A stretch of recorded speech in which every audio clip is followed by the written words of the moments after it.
నమస్తే, నేను విజయ్. ఏపీలో ఉన్నటువంటి ప్రధానమైన నగరాల్లో రాజమహేంద్రవరం అంటే రాజమండ్రి కూడా ఒకటి. ముఖ్యంగా కోస్తాలో ఉన్నటువంటి అనేక జిల్లాలను కలిపేటువంటి ప్రాంతం ఇదే రాజమహేంద్రవరం నగరం. అయితే ఇప్పుడు ఈ రాజమండ్రిలో ప్రస్తుతం మనం ఉన్నటువంటి ఈ ప్రాంతం మోరంపూడి జంక్షన్. మోరంపూడి ఫ్లైఓవర్ కోసం ఎన్నో ఏళ్ల నుంచి ఇక్కడ వాసులు ఎదురు చూస్తున్నారు. ఎందుకంటే ఇది నేషనల్ హైవేని కలిపేటువంటి ప్రాంతం. ప్రస్తుతం ఈ ఫ్లైఓవర్ కన్స్ట్రక్షన్ జరుగుతుంది. అసలు ఈ ఫ్లైఓవర్ రావడానికి కారణం ఏంటి, నిజంగా ఈ ఫ్లైఓవర్ పూర్తయితే ఎలాంటి కష్టాలు తీరుతాయి, ఏదైనా ఇక్కడ ఉన్నటువంటి వాహనదారులు అలాగే ఇక్కడ ఉన్నటువంటి లోకల్ పబ్లిక్ కూడా తెలుసుకునే ప్రయత్నం చేద్దాం రండి.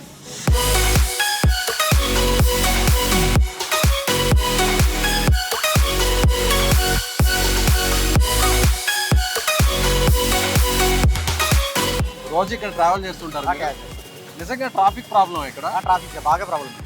ఎప్పటి నుంచి ఉంది, ఎన్ని సంవత్సరాల నుంచి ఉంది సమస్య? దాదాపు 10-15 ఏళ్ళ నుంచి పైన. 15 ఏళ్ళ నుంచి ఉంది.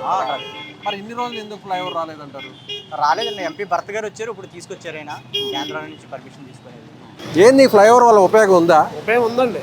అవునా, ఏంటి ఉందండి? ఏ ఉపయోగం? వల్ల కొన్ని యాక్సిడెంట్లు తగ్గితే అంతా సబ్జెక్ట్ అందరికి జనాలు కూడా బాగుంటుంది. పైన వెళ్ళిపోతాడు, కింద నుంచి కింద. సో ఒకవేళ ఈ ఫ్లైఓవర్ పూర్తయితే ట్రాఫిక్ కష్టాలు తీరుతాయా? బంగాళా తీరుతాయి. ఎవరిదైనా అదే వెళ్ళిపోతారు కదా, మాకైతే కింద నుంచి వెళ్ళిపోతాయి, ట్రాఫిక్ ఉండదు మాకు. ఏంటి సార్ ఇక్కడ ఇప్పుడు ట్రాఫిక్ జామ్ అంట, ఫ్లైఓవర్ రావడం వల్ల ఈ ట్రాఫిక్ కష్టాలన్నీ తగ్గుతాయి అంటున్నారు. ఏంటి దీని గురించి డీటెయిల్ చెప్పాలి? 5-6 సంవత్సరాల క్రితమే 2 సార్లు సాయిల్ టెస్ట్ పట్టుకెళ్ళారు. 6 ఏళ్ళు 5 ఏళ్ళు దాటిపోయింది. తర్వాత బ్రేకు, తర్వాత ఈ మధ్యన మొదలెట్టారు. ఇది మొదలెట్టిన తర్వాత ఎడాపెడా సర్వీస్ రోడ్లు ఇస్తున్నారు కాబట్టి ఇంకా బ్రేక్ లేకుండా, ఇదేమో డైరెక్ట్ బ్రేక్ లేకుండా జర్నీలు జరుగుతాయి. కానీ ఇది బాగా ఉపయోగమే. ఇలాంటిదే ఇంకోటి బొమ్మూరులో ఒకటి ఉంది. ఆ బొమ్మూరులో కూడా సేమ్ ఇంత కాదు, కానీ ఇందులో సగం ట్రాఫిక్ అక్కడ ఉంది. అక్కడ కూడా ఒకటి ఇంత పెద్దది కాకపోయినా చిన్నదైనా అక్కడ అవసరం. ఇది ఎప్పుడో 7-8 ఏళ్ల క్రితం కట్టవలసిన బ్రిడ్జి ఇది. 10 ఏళ్ల క్రితం ఇదివరకు వాజ్పేయి గారు ఉన్నప్పుడు హైవేలు వేశారు కదా, అప్పుడు అవ్వాల్సింది ఇది.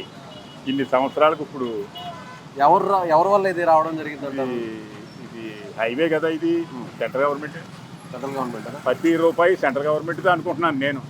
మరి ఎంపీ భరత్ గారు ఆయన వల్లే వచ్చిందని కొంతమంది చెప్తున్నారు. ఆయన ఎంపీ కదా, అడిగాడేమో, తప్పే ఉంది. ఎంపీలు అడుగుతారు, లోకల్ అడుగుతారు కదా, లోకల్ విషయం మీద ఎంపీ గారు అడుగుతాడు, అడిగితే ఇవ్వచ్చు. గ్రాంట్ బట్టి కాలదే. ఫ్లైఓవర్ రావడం వల్ల ఎవరు కారణం అంటారు రావడానికి? ఫ్లైఓవర్ రావడానికి భరత్ గారే కారణం అండి, ఎంపీ గారు. ప్రజలకు చాలా ఉపయోగం అది ఫ్లైఓవర్ వల్ల. ఎందుకంటే ట్రాఫిక్ తగ్గుతుంది, యాక్సిడెంట్లు తగ్గినాయి. ప్రస్తుతం భరత్ గారు చేసిన పనులన్నీ కూడా జనాలకు ఉపయోగపడే పనులే కానీ తన స్వార్థంగా అయితే ఏమీ చేయలేదు ఇప్పటివరకు. ఆయన మంచి పనులే చేస్తున్నారా? చాలా చాలా మంచి పనులు చేస్తున్నారు. ఇప్పుడు చిన్నపిల్లలకి కొన్ని ఆడుకోవడానికి కానీ అన్ని రకాలుగా ఉపయోగపడడానికి. ఇప్పుడు సండేస్ వస్తే ఎక్కడికి వెళ్ళాలో తెలియని పరిస్థితి ఉండేది. ఇప్పుడు పార్క్ కానీ, కొన్ని హ్యాపీ స్ట్రీట్ అని, అలాంటి చిన్నవి కూడా చాలా మటుకు తయారు చేసి వాళ్ళకి ఉపయోగపడే, మాత్రం పిల్లలకు ఉపయోగపడే. కానీ ఇప్పుడు ఈ ట్రాఫిక్ విషయానికి వస్తే, అంటే పర్టికులర్గా ఈ ఫ్లైఓవర్ విషయానికి వస్తే, ఇది పూర్తి అవడం వల్ల మెయిన్ రాజమండ్రిలో ఉండేటువంటి చాలా మందికి కూడా బెనిఫిట్ ఎక్కువగా ఉంటుంది. అంటే ముఖ్యంగా యాక్సిడెంట్స్ అన్ని కూడా తగ్గిపోతాయని అంటున్నారు.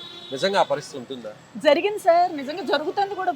ఇప్పుడు ఎందుకంటే అది కట్టడం వల్ల ట్రాఫిక్ లేకపోవడం వల్లే కదా ఇప్పుడు జనాలకి యాక్సిడెంట్ తగ్గుతాయి. అదే ట్రాఫిక్లో ఉందనుకోండి, అటు ఇటు జరిగేలోనే జనాలకి యాక్సిడెంట్లు ఎక్కువైపోయి ఫ్లైఓవర్ వల్లనే ఇప్పుడు మొత్తానికి ఆగిపోయినాయి కూడా. రోజుకు 4-5 యాక్సిడెంట్. మరి కొంతమంది ఏమంటున్నారంటే అది ఆయన వల్ల రాలేదు, బీజేపీ సెంట్రల్ గవర్నమెంట్ వల్ల వచ్చింది, ఆయన చేసింది కూడా ఏముంది అని చెప్పి మరి కొంతమంది అంటున్నారు. సార్ ఒక విషయం, 15 సంవత్సరాలు పరిపాలించింది బీజేపీ, అంతకుముందు 10 సంవత్సరాలు పరిపాలించింది. ఎన్ని రకాలు పరిపాలించినా ఆ రోజు నుంచి ఈ రోజు వరకు బీజేపీ చేయని పని భరత్ గారి విషయంలోనే ఎందుకు జరిగిందండి? అంతకుముందు కూడా జరగచ్చు కదా, అంతకుముందు కూడా బీజేపీ ప్రభుత్వం ఉంది, అయినా మరి అప్పుడు జరగలేదు. మరి ఇప్పుడు భరత్ గారు వచ్చారు కాబట్టి, ఆయన పూనుకున్నారు కాబట్టి, ప్రతి విషయంలో ఆయన శ్రద్ధ చూపించారు కాబట్టి జరిగింది. సో ఈ ఫ్లైఓవర్ ఎవరు తీసుకొచ్చారు మరి? ఎంపీ భర్త గారు అన్నవారు ఆడనప్పుడు వచ్చింది. భర్త గారండి, మార్గన్ భర్త గారండి. భరత్ గారేనా? పార్టీ పరంగా పక్కన పడేస్తే భర్త గారు ఆయన కృషి వల్ల అయిందండి అది. ఎంపీ భర్త గారు వచ్చారు, ఇప్పుడు తీసుకొచ్చారు ఆయన. ఇంతకు ముందున్న ప్రభుత్వం అయితే ఫ్లైఓవర్ గురించి పోరాడారు కానీ తీసుకురాలేకపోయారు చంద్రబాబు నాయుడు గారి ప్రభుత్వంలో గత హయాంలో. కాకపోతే ఇప్పుడు భరత్ గారు మనకి ఎంపీ గారు అవడం వల్ల సెంట్రల్ నుంచి ఎంతో పోరాడి సెంట్రల్ లెవెల్లో మనకి ఫ్లైఓవర్ అనేది నిధులు శాంక్షన్ చేయించి ఫ్లైఓవర్ కట్టిస్తున్నారు.